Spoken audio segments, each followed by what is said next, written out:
سیدنا فاروق اعظم رضی اللہ تعالی عنہ کی ذات وہ عظیم ذات ہے، اللہ کے نبی نے اللہ پاک جل شانہ سے جھولی پھیلا کر مانگ کے لیا ہے۔ توجہ فرمائیں گے تو بڑی بات پلے پڑے گی۔ مانگنے والا محمد مصطفیٰ ہو اور دینے والا خدا ہو،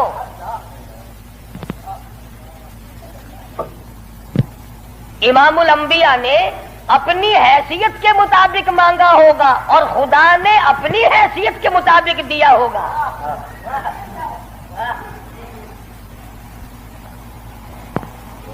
مانگنے والا بھی دیکھے اور دینے والا بھی دیکھے، پھر پتہ چلے گا آپ کو کہ جو چیز مانگی ہے وہ کتنی بڑی ہے اور اللہ نے جو چیز دی ہے وہ کتنی بڑی چیز ہے۔ میں اور آپ کسی سے مانگیں گے 2-4 روپے، 200-400 روپے مانگیں گے، رشتہ ناتا مانگیں گے، دھن دولت مانگیں گے۔ اس نبی نے مانگا، اللہ پاک نے فرمایا میرے محبوب اگر آپ چاہیں تو میں آپ کے منہ مبارک کے لعاب کو سونا بنا دوں۔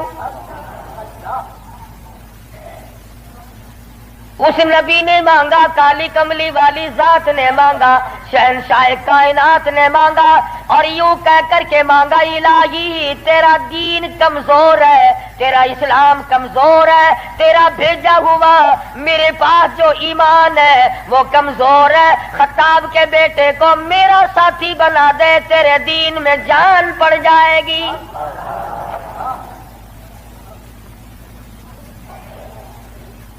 گویا فاروق اعظم اسلام کی شان و شوکت ہے، اسلام کی عظمت بن کر آئے، اسلام کی سربلندی بن کر آئے، اور محبوب دو عالم صلی اللہ علیہ وسلم نے مانگا، خدا نے دیا۔ اس لیے علماء کرام کہتے ہیں تمام صحابہ کرام، تمام کے تمام صحابہ کرام، چاہے ابو بکر صدیق کیوں نہ ہو، عثمان ذی النورین کیوں نہ ہو، علی مرتضی رضی اللہ تعالیٰ عنہ کیوں نہ ہو، طلحہ زبیر کیوں نہ ہو، سعد ابی وقاص کیوں نہ ہو، خالد بن ولید کیوں نہ ہو، عبد الرحمن بن عوف کیوں نہ ہو، حضرت ابو عبیدہ بن جراح کیوں نہ ہو، امیر معاویہ رضی اللہ تعالیٰ عنہ اجمعین، کوئی کتنا بڑا صحابی کیوں نہ ہو، علماء کرام کہتے ہیں تمام کے تمام صحابہ حضور کے مرید ہیں، فاروق اعظم حضور کی مراد ہے۔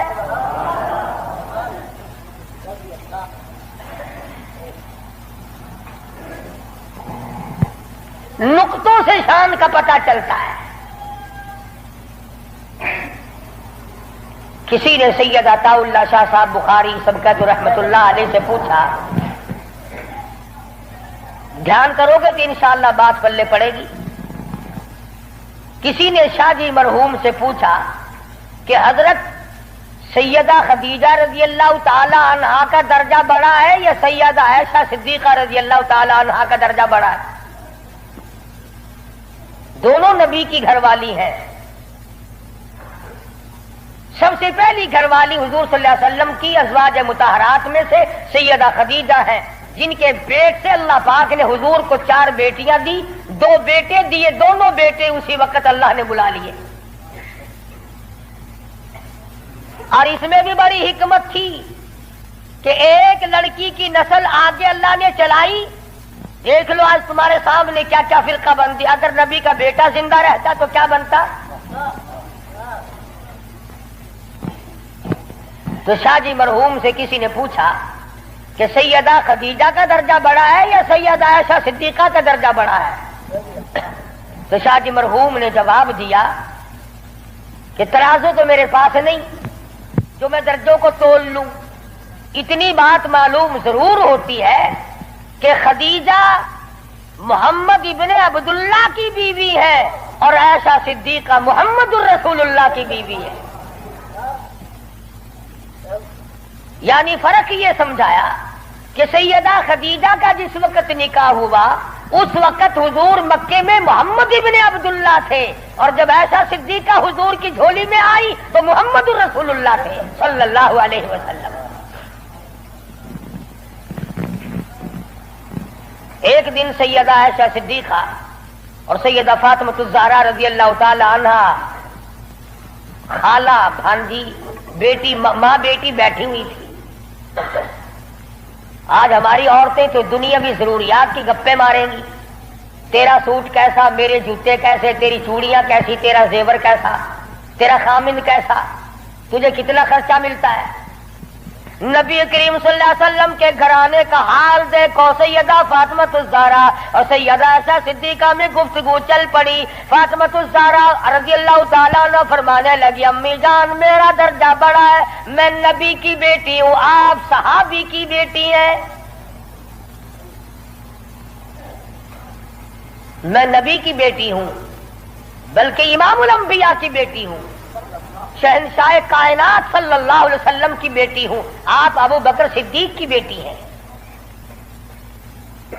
ذہانت تو دیکھیے، علم تو دیکھیے عائشہ صدیقہ رضی اللہ تعالیٰ عنہا کا. خدا کی قسم جس کو خدا کے سلام آئے، جن کو جبریل کے سلام آئے، حضور جن کی جھولی میں ہو تو قرآن اترے. سیدہ عائشہ صدیقہ فرمانے لگی بالکل بیٹی ٹھیک ہے، بے شک مانتی ہوں تیرا درجہ بڑا ہے، آپ شہنشاہ کائنات کی بیٹی ہیں، امام الانبیاء کی بیٹی ہیں، محمد الرسول اللہ کی بیٹی ہیں، آپ کالی کملی والے صلی اللہ علیہ وسلم کی بیٹی ہیں، میں ابو بکر صدیق صحابی کی بیٹی ہوں. بالکل ٹھیک ہے، مگر یہ رشتے ناتے دنیا کے ہیں. لختے جگر میں نے تیرے ابا سے سنا، شہنشاہ کائنات صلی اللہ علیہ وسلم سے سنا، جس عورت کا نکاح جس آدمی کے ساتھ ہوگا قیامت میں اسی کے ساتھ اٹھے گی، اسی کا پلہ پکڑ کے جنت میں جائے گی. تو خاتون جنت ہے فاطمہ، میں نے تیرے ابا سے سنا ہے اس بات کے مطابق جس وقت جنت کا داخلہ ہوگا تیرے ہاتھ میں علی مرتضیٰ کا ہاتھ ہوگا، میرے ہاتھ میں امام الانبیاء کا ہاتھ ہوگا.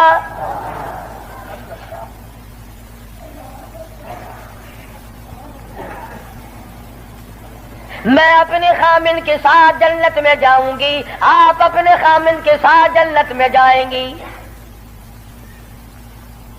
تو ان حضرات کے یہاں تو گفتگو بھی اس قسم کی تھی. فاروق اعظم رضی اللہ تعالی عنہ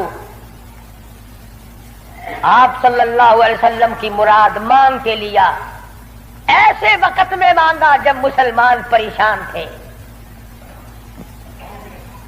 مسلمانوں کو اپنا ایمان اظہار کرنے کا موقع نہیں تھا، مخفی اسلام رکھتے تھے. یہ اسلام کا شیر آیا، بہادر آیا تو تمام صحابہ کرام، بعض نے لکھا ہے جس دن فاروق اعظم مسلمان ہوئے اللہ کی دھرتی پہ آسمان کے نیچے کل 14 مسلمان تھے. اور ایک روایت یہ ہے کہ 39 مرد عورت پہلے تھے، 40 میں فاروق اعظم ہے. پھر بھی لمبی چوڑی کوئی بات نہیں. اور ایمان لانے کا سبب بھی بڑا عجیب بنا ہے. کفر میں بڑے پکے تھے. پکا آدمی ہر جگہ پکا ہوتا ہے، ڈھلا آدمی ہر جگہ ڈھلا ہوتا ہے. ایک دن بت کی پوجا کر رہے تھے، اس بت میں سے آواز آئی اتنا بڑا آدمی ہو کر تیری مت ماری گی، مجھ پتھر کو پوج رہا ہے، خدا کی پوجا کر. حضور صلی اللہ علیہ وسلم کے بارے میں خیال ہوا کہ یہ شاعر ہے. قرآن کریم پڑھتے ہوئے سنا، تردید ہوتی چلی گئی. کفار مکہ اکٹھے ہوئے، کہنے لگے نبی کی تحریک کو ختم کرو، نبوت کو قتل کر دو، امام الانبیاء صلی اللہ علیہ وسلم کو قتل کر ڈالو، یہ تحریک ختم ہو جائے گی، دین ختم ہو جائے گا، اسلام ختم ہو جائے گا. مشورہ ہوا آپس میں بیٹھ کر اس کام کو کون کرے. سارے مکے والوں نے اتفاق کیا خطاب کا بیٹا کر سکتا ہے. پتا چلا کہ کافر بھی بڑا بہادر شمار کرتے تھے. اپنے ذمے لے لیا، تلوار لی، چل پڑے قتل کے پروگرام سے، ارادے سے. صحابی راستے میں ملے، انہوں نے تیور بدلے ہوئے دیکھے تو گھر کا راستہ پھیر دیا. کہا کہ تیری بہن اور بہنوئی دونوں مسلمان ہو چکے ہیں، تمہارے گھر میں دین داخل ہو چکا ہے، اسی وقت طبیعت میں مزید جلال آ گیا، میرے گھر میں دین آ گیا، ایمان آ گیا، اسلام آ گیا۔ دروازے پہ جا کے دستک دی، دروازہ زور سے کھٹکھٹایا، بہن سمجھ گئی میرا بھائی آ گیا جو ابھی کفر میں ڈوبا ہوا ہے۔ صحابی قرآن کریم پڑھا رہا ہے، میاں بیوی کو یاد کرا رہا ہے۔ آج میاں بیوی تو مل کر کیا قرآن یاد کریں گے، اولاد کو قرآن کریم پڑھانے کے لیے آج کا مسلمان تیار نہیں۔ صحابی کو چھپا دیا، اندر داخل ہوئے، پوچھا تم کیا کر رہے تھے، کیا پڑھ رہے تھے؟ فوراً جواب دیا اور کہہ اٹھے تجھے کیا مطلب ہے؟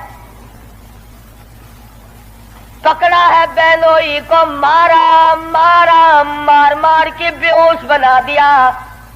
بہن اٹھی، کہنے لگی ہے عمر آج کیا اپنی بہن کو بیوہ کرنے کا ارادہ ہے؟ اجاڑنے آئے ہو، بسے ہوئے گھر کو برباد کرنے آئے ہو۔ بہنوئی کو چھوڑ دیا، بہن کو پکڑ لیا، اتنا مارا، ناک سے خون جاری، آنکھوں سے خون جاری، منہ سے خون جاری، مارا ہے اپنے دین کی وجہ سے۔ اللہ پاک نے بہن کو توفیق دی، وہ کہنے لگی ہے عمر دل سے نکال دی یہ بات کہ مار مار کے توحید کی امانت میرے سینے سے نکال دو گے۔ یہ تو خون کے قطرے قطرے میں بسی ہوئی ہے، رگ و ریشوں میں بس چکی ہے۔ تو مارتا تھک جائے گا، میں مار کھاتی نہ تھکوں گی۔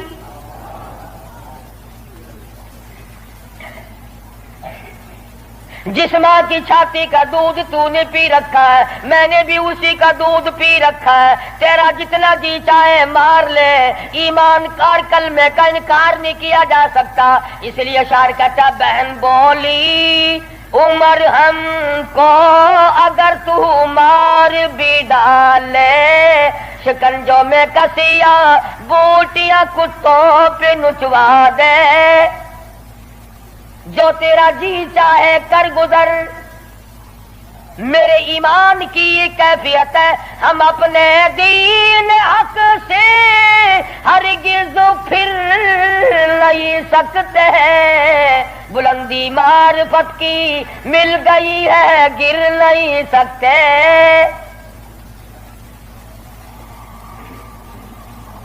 جو تیرا جی چاہے کر گزر، قیمہ بنا سکتے ہو، بالکل جان ختم کر سکتے ہو، پر ایمان کا دامن نہیں چھڑا سکتے۔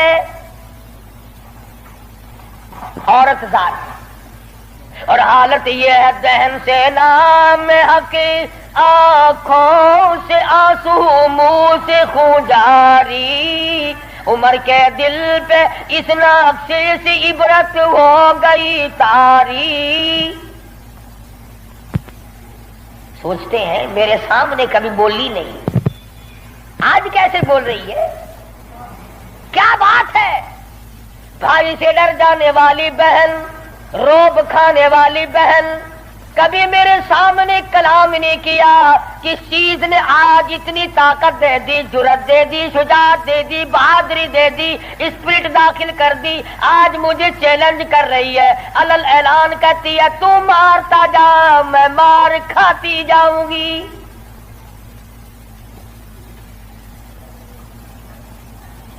پیچھے کو ہٹ کر بیٹھ گئے اور کہنے لگے کہ فاطمہ میری بہن، اب تو وہ دکھا دے تم کیا پڑھ رہی تھی۔ ایسے وقت میں بھی قرآن کریم کا تقدس ملحوظ ہے۔ پاکستان کے مسلمانوں، تم نے اخبارات میں پڑھا سنا، شرم نہیں آئی؟ 15 شہروں میں قرآن کریم کی توہین کی گئی، اللہ کے قرآن پہ پخانے کیے گئے، گندگی میں پھینکا گیا، جلایا گیا۔